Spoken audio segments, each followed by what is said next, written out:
প্রচন্ড এই ভিডিওটি শুধু প্রবাসী ভাই ও বন্ধুদের জন্য। আশা করি দেখে যাবেন, প্রিয় ভাইয়ের কথাগুলো শুনে যাবেন এবং পরিস্থিতিটা কেমন দেখে যাবেন। দুপুরে খাওয়ার সময় সে শুধু একটা শুকনা রুটি আর পানি খাচ্ছে। প্রবাসী বন্ধু এসে বলল,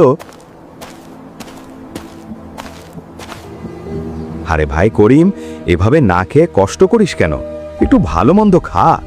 করিম মুচকি হেসে বলল, আমি ভালো খাইলে তো দেশে আমার ছোট ভাইটার পড়াশোনা হবে না, বৃদ্ধ বাবা মার ওষুধ কেনার টাকা হবে না। আমি আমার সব টাকা ছোট ভাইয়ের কাছে পাঠাই। ও বলেছে গ্রামে আমাদের একটা বিশাল পাকা বাড়ি বানাবে। আমার তো আর বেশি দিন কষ্ট নাই রে ভাই। বড় ভাই করিমের পাঠানো টাকায় ছোট ভাই রহিম গ্রামে বিশাল একটা পাকা বাড়ি বানিয়েছে। রহিম দামি মোটরসাইকেল নিয়ে ঘোরে আর ভালো ভালো ফল খায়।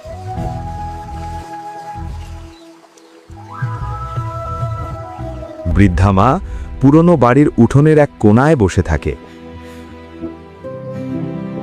মা একদিন ছোট রহিমকে বলল, রহিম, তোর বড় ভাই তো টাকা পাঠায়, তুই আমাকে একটু ভালো ওষুধ কিনে দে বাপ। রহিম ধমক দিয়ে বলল, কিসের টাকা?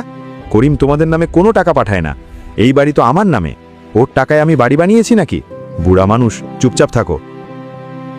কয়েক বছর পর প্রবাসে কাজ করতে গিয়ে করিম হঠাৎ মারাত্মক অসুস্থ হয়ে পড়ে।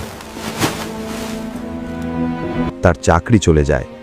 বাধ্য হয়ে জমানো সব টাকা শেষ করে সে একেবারে খালি হাতে রুগ্ন শরীর নিয়ে দেশে ফিরে আসে। সে সোজা চলে আসে গ্রামে সেই বড় পাকা বাড়িটার সামনে, যেটা সে নিজের রক্ত পানি করা টাকায় বানিয়েছে।